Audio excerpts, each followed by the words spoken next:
Welcome, Peppers, to our first broadcast. This will be a bi-weekly program about events in our community and our school. And now, let's start with our current schedule and our upcoming events. The 5th grade are taking trips to Stable Connection every Wednesday from September to October 2nd. They spend this day riding horses and doing other activities. We will have a story about this in our next show.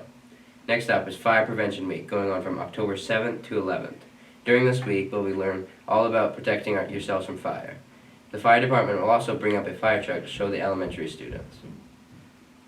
Now, the suspense is in the air with the excitement for homecoming. This is from September 30th to October 5th, and it will be a week of fun. There will be dress-up days, including Movie Day on Monday, Sport Day on Tuesday, West Coast versus Western on Wednesday, Decades 60 to 90 on Thursday, and Spirit Day on Friday. And we can't forget about the big parade. Finally, the big game, Lisbon versus Linwood. This game will be as eventful as it will be entertaining, and if you ever get hungry, come to the stands where you will find whatever your heart desires. Let's rewind to a tragic and dark moment in our history, 9/11. It was a devastating moment for all people who lived in America. Let's get some input on a few staff members who experienced this event and their thoughts on it.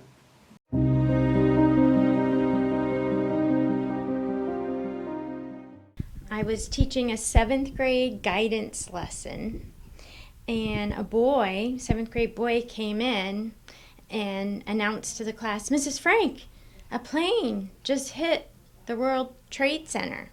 And I sort of was like in disbelief, like, what is he talking about?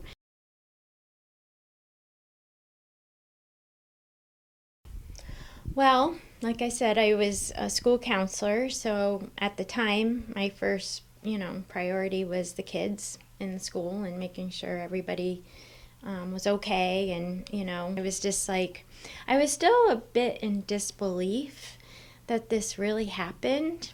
It was really hard to process, like, that this was a terror attack. How did 9/11 make you feel? It's a long time ago. Like the actual day when we were here at school, yeah, it was sad and scary. Those were the two feelings that I had that day. How did you find out about the attacks? We were teaching, and I think teaching that classroom right over there, as a matter of fact.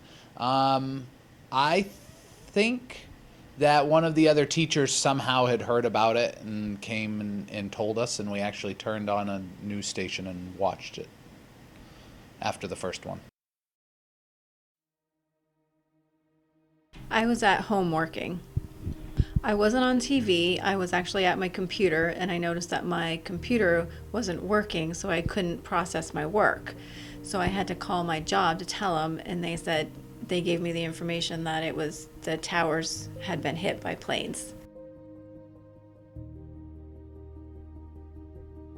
It changed it a lot because my daughter was born on 9/11, so now whenever we have a party, it's not as happy as it used to be because we remember the lives that were lost for 9/11. Where were you during the 9/11 incident, and what were you doing? So I went to the University of Missouri for college. I was on campus. It was my senior year. And I think they had a TV on in like the common area and saw what happened. And then I went home, skipped class, and just watched the news. And we were all concerned, thought it might be something much bigger. Like if this was just the beginning of like a larger attack, we didn't really know. Right now we know what happened, but at the time it was like, was it like another country? Were there a lot more attacks to come? So How did the events affect your life? I think the main thing was just like a vulnerability, feeling like just because you're in our country, you're not necessarily safe. And like the whole terrorist attack thing really wasn't talked about before this. Now it's kind of like a common thing people think about is like terrorist attacking. Airport security, you didn't used to have to go through as much airport security, so that's changed a lot since then. By the principal's office saying keep your students in your class.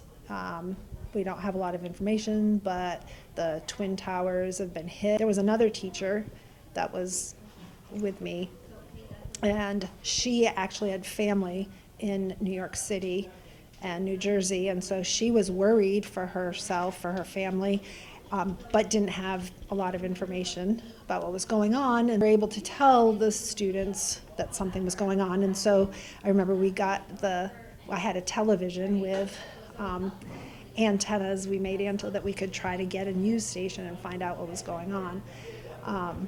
But what I really remember is just that fear, that uncertainty, the unknown. We didn't know what was going on, and it was one of the hardest days that I've had teaching. I know people whose families were personally affected, lost family members, and so it was definitely one of those moments in history that if you live through it, you'll never forget it.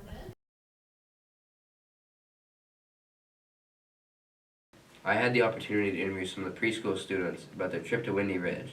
Let's see what they have to say about their visit.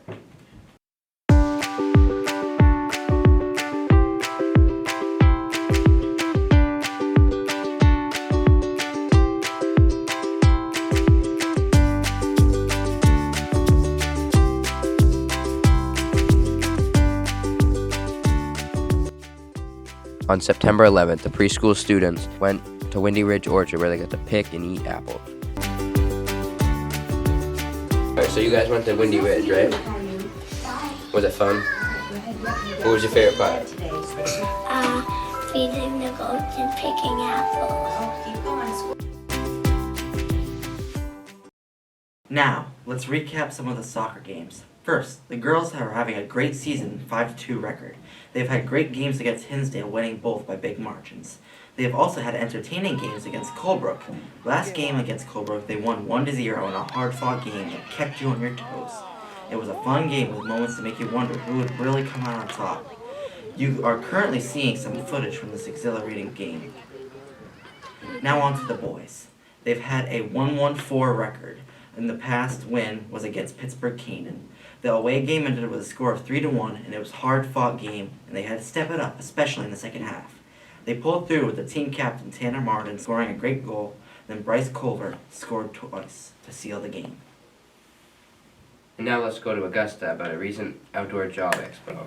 On September 17, 2024, Lisbon Regional School students in grades 7 through 12 were invited to the Outdoor Industry Career Expo at Lancaster Fairgrounds.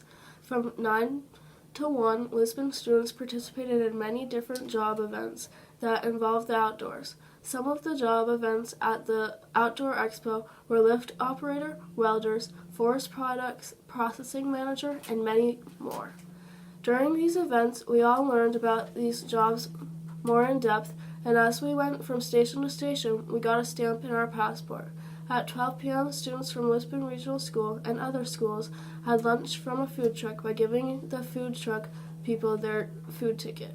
After lunch, students from Lisbon checked out some more outdoor careers, and then at 1, students from Lisbon gathered, and we began to exit, which meant turning in our passports, and when we turned in the passport, students were given t-shirts. Since we have recapped our calendar, let's welcome Augusta for the question of the week. What is your favorite sport to play or watch? My favorite sport to play, well, is field hockey. I played field hockey in high school, but I love floor hockey. And then to watch, I am an Olympic junkie. So any sports, any Olympics, winter or summer, I love to sit and watch.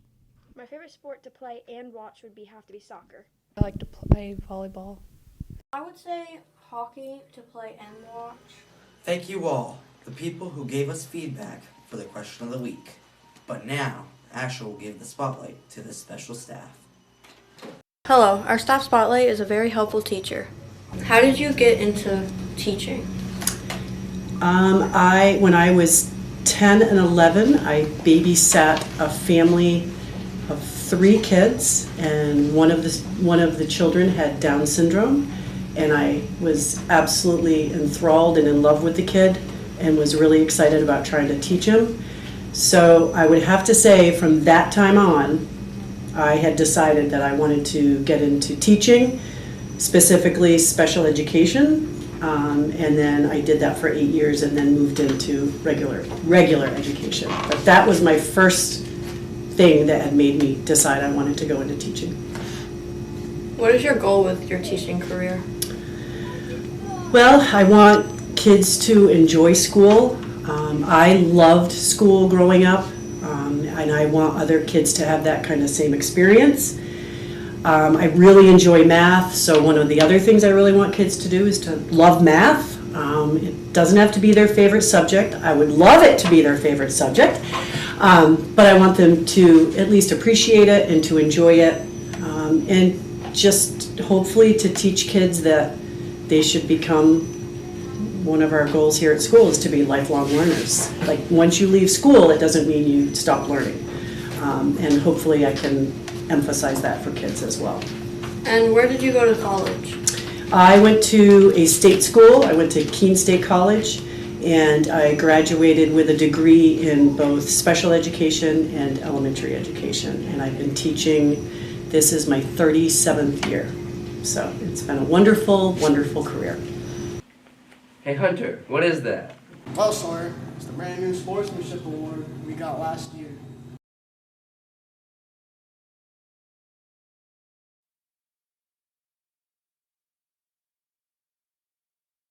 I'm very proud and humbled by the award for our school.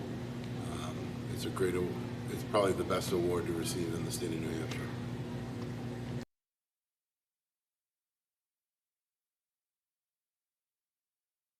I believe every varsity team, not only every varsity team, I know it's only a high school award, but school-wide, we do very well with sportsmanship, mostly overall. We are very kind and nice here, and we do take athletics seriously, but if someone's hurt on the field, one of our kids is going to be the first to pick them up. Speaking with all the coaches, they're very proud too. I actually made sure that they all got a chance to be here when we unveiled the banner, and everyone was here.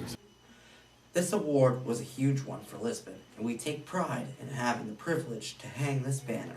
However, let's shift the spotlight once again, but this time to Asher and the Student Council for this week's Club Spotlight. What does Student Council do for the school?